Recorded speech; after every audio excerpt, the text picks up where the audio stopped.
privilege to be here, and I look forward to mutual learning and sharing. And I understand we have a small window, and we certainly would want to make the best use of all the time that we are getting. So I am diving in immediately without much of the preamble on what we are going to talk about. So starting with managing content, and before we even think about managing, there are certain aspects around content that we need to consider and we need to be aware of before we start managing content. As technical communicators, as technical writers, we work with the content day in and day out. We have a variety of you know or rather, let me back up and say it this way, that we have a wide range where we build information, we deliver information, keeping in mind the user perspective. So in today's session, and Puneet, if we can move to the next slide, I'm going to talk a little about content strategy.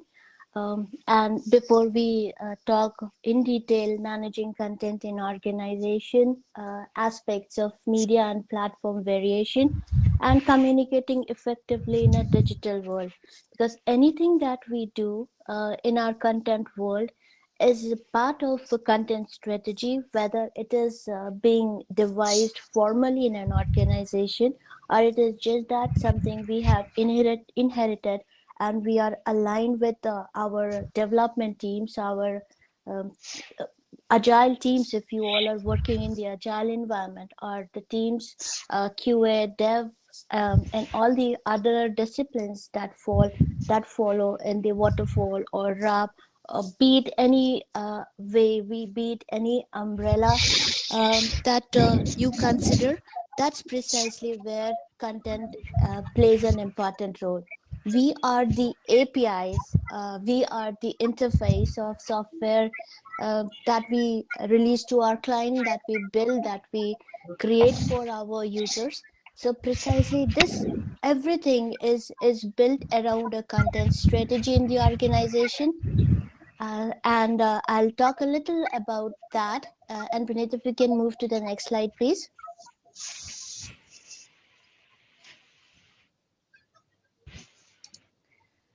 Um, So content strategy, if we just consider this aspect, what this strategy is all about. Content strategy uses credible, trustworthy, transparent media to communicate stories and information to to enhance an organization's strategic goals. So when we talk about content strategy, we are actually referring to planning, development, management of content in written or digital media. And this very concept came into play in 1990s, when organizations started recognizing the importance of content, um, in and the role that content and information play in their software success stories. So a content strategy, as I have some bullet points here for you to refer. We craft it to help a target audience be better informed and be smarter. As technical communicators, it is important to understand that users are not referring to our technical documentation as learner, though there is a concept called andragogy, which is adult learning is involved. And that's how that is again a perspective that we call user perspective, we do consider when we are building content. uh, and the intent is to reach people with content, with information that matters to them, where, when, and how they want it. So when you are devising, or when you already have a content strategy in your organization in place, do review, do remember that the purpose of content is to help people to help users accomplish a task that they are trying to do, to with an understanding that users are bound to make mistakes, and our content, our information should be devised, should be crafted in such a way that we help them recover from those mistakes quickly, without having any severe repercussions, or having anything that breaks the entire software. So remember to create engaging, credible, and content that's trustworthy and enhances audiences' ability to make important decisions in their work and personal lives. And I have used both the terms work and personal lives because be it when we are writing a technical paper, we are writing a blog, we are writing a troubleshooting guide, we are writing FAQs, we are writing user guides, we are bringing in personas, we are bringing in people, we are bringing in individuals who have their own set of cultural background, who have their own education, who have their own experiences, that they still bring in to work even in with their subconscious mind.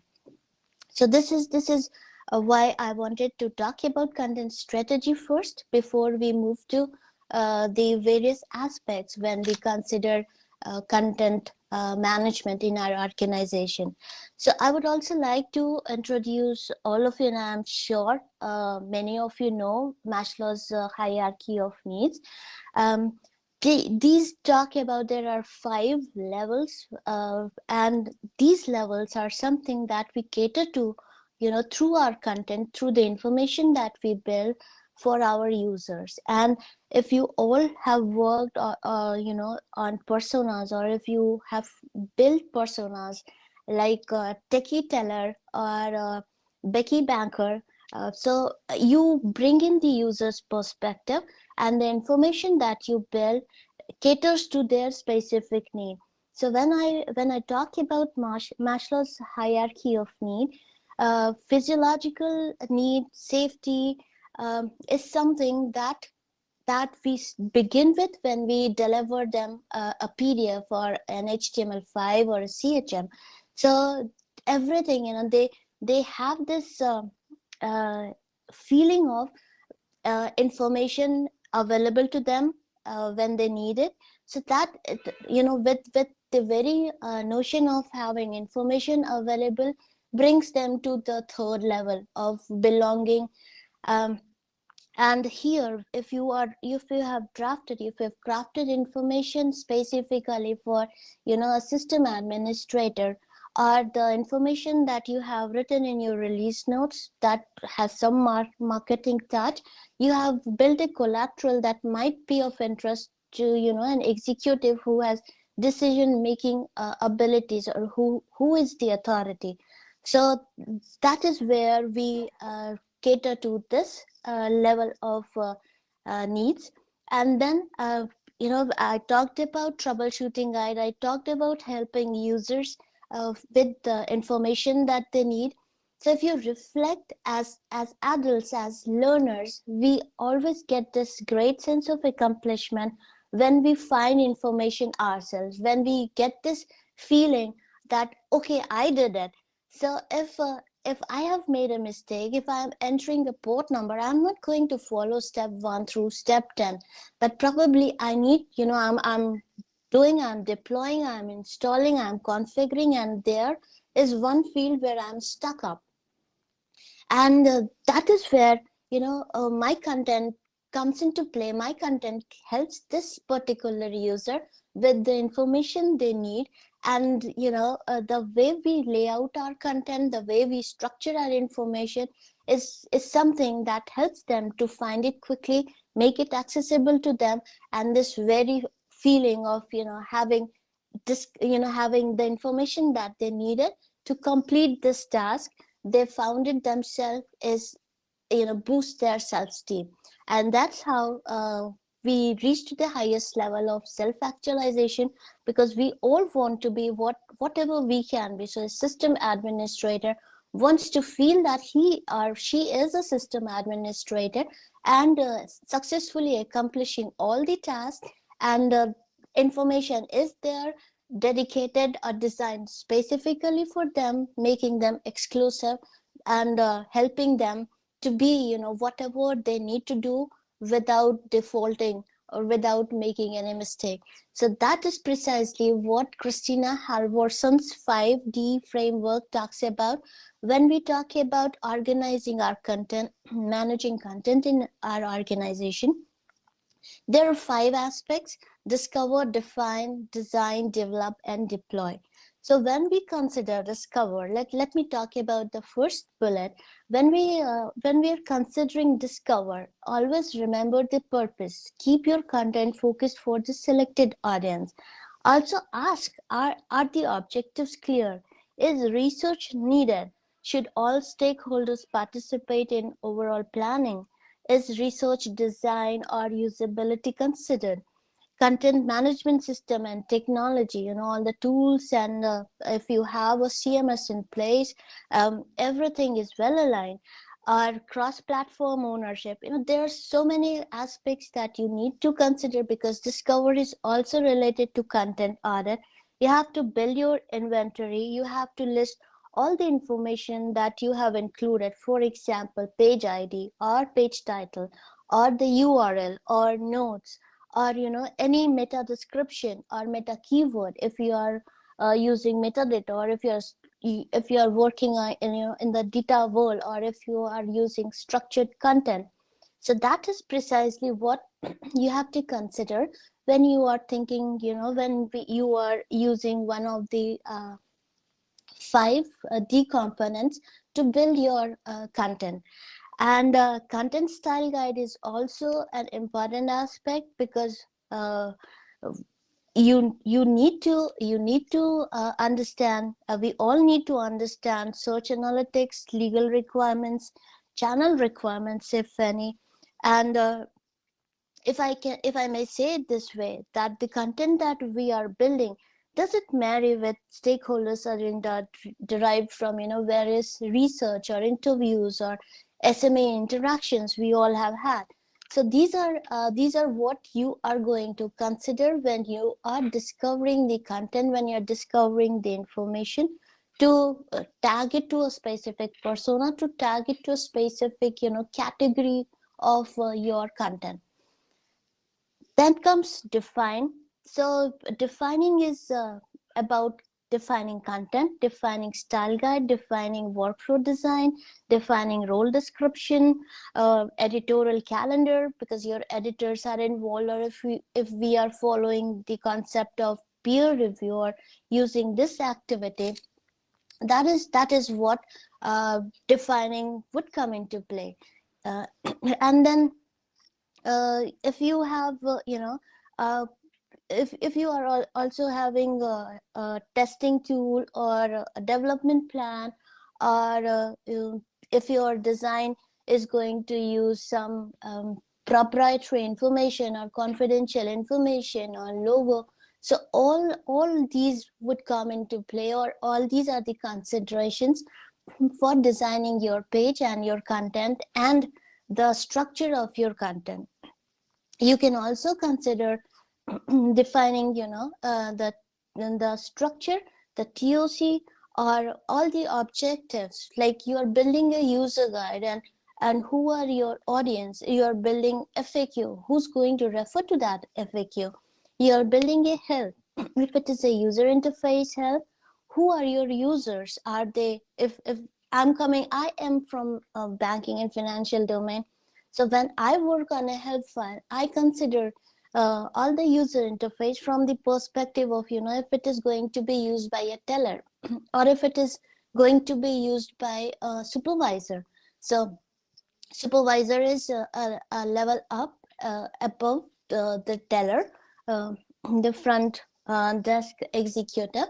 So there are certain fields that are specific to my teller operator. There are certain fields that are specific to supervisor. So I have to define access as well. I have to define what information should be visible to supervisor and what information excuse me, should not be visible to a teller operator. So these all considerations go into the defining phase. Um, Now moving to design, and you all must be doing it, either working on a template or following the structure, or trying to create, building your own set of information or flow of information. So that is precisely where design comes into play. And when you are considering your designing content, you should include page objective, products, sources, key messages, and priorities. If uh, if if a teller operator is on a specific page, the context has to be highlighted. That what is it that we would want to accomplish on this particular page, or what is what product are we talking about. So the concepts like having a breadcrumb, setting a context, even writing a small a sentence that by completing the following steps you will be able to configure uh, whatever component you are talking about, would help the user understand the context. There is a term called a narrative transport in content strategy. So that narrative transport comes into this design phase, and it also overlaps with development, because through your stories, and when I say stories, I am referring to content instruction. It could be an overview paragraph, it could be a description of various UI fields that you have. So everything that you are writing, so that you are actually transporting a user into that environment. So the clarity of your information, the flow of your information, make it a very enriching experience, a very smooth transitioning for the user that you have targeted. And that is how you can consider narrative technology as part of your writing. That what is it that you want, what experience are you providing, or you considering to provide to your user. And we'll talk more about different platforms and a few other items in a while. um, so after you consider those things, you come to development, and you develop. There are various aspects of development. And if we can move to the next page, please. I'll talk a little more about, because this is part of development.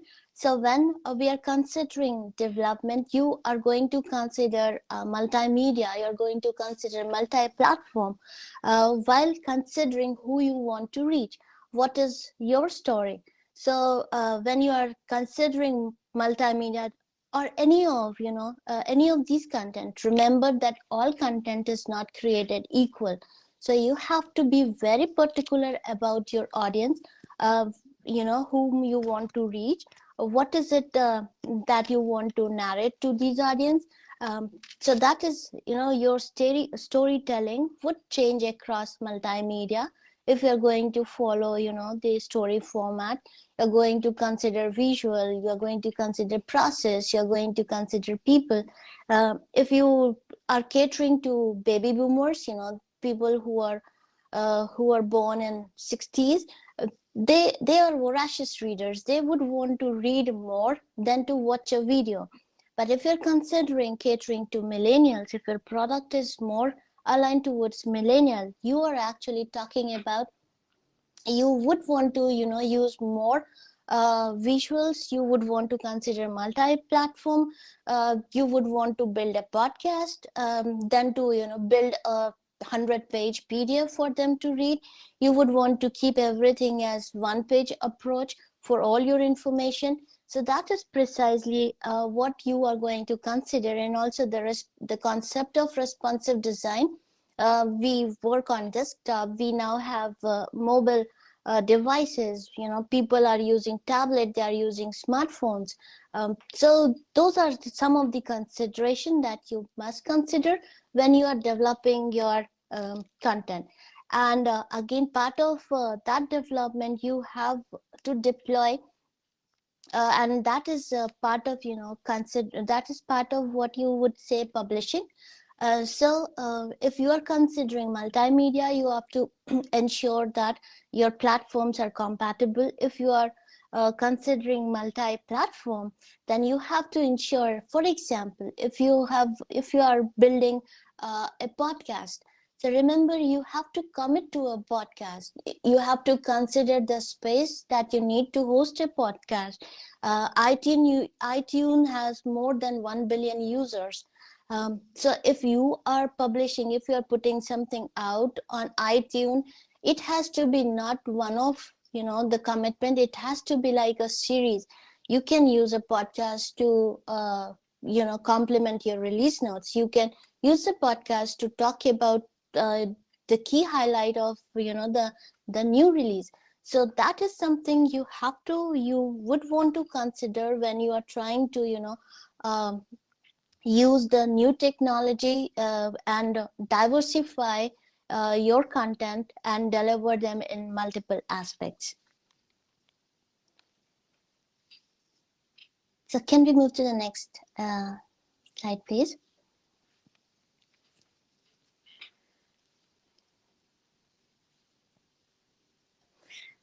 So with all the efforts, the objective is to ensure that we are communicating effectively in a digital world. So as a technical communicator, create a core creative concept. Tie all your content to an experience aligned with your organization's content strategy, and then engage your audience around three experiences: inspiration, identity, and utilitarian. When we talk about inspiration, there has to be, reason, a motivation factor for a user to refer to our content or the information that we have built for them. They should be motivated, they should be inspired to accomplish a task, and with minimal, errors. Then the concept of persona. If I am a teller operator, the information that I have in my hands, or the information that I'm reading on my screen, whatever be the screen size, I should correlate that, okay, this screen has all the information that I know. And then utilitarian is all about, teaching them or helping them learn or do something through your instruction. So keeping all these aspects in mind, I am very confident that we all will be able to build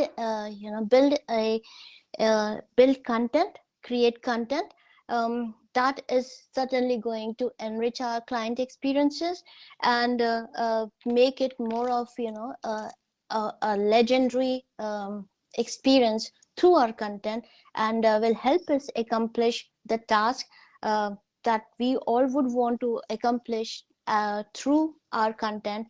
And the way we do it will certainly value add to the overall success of our product.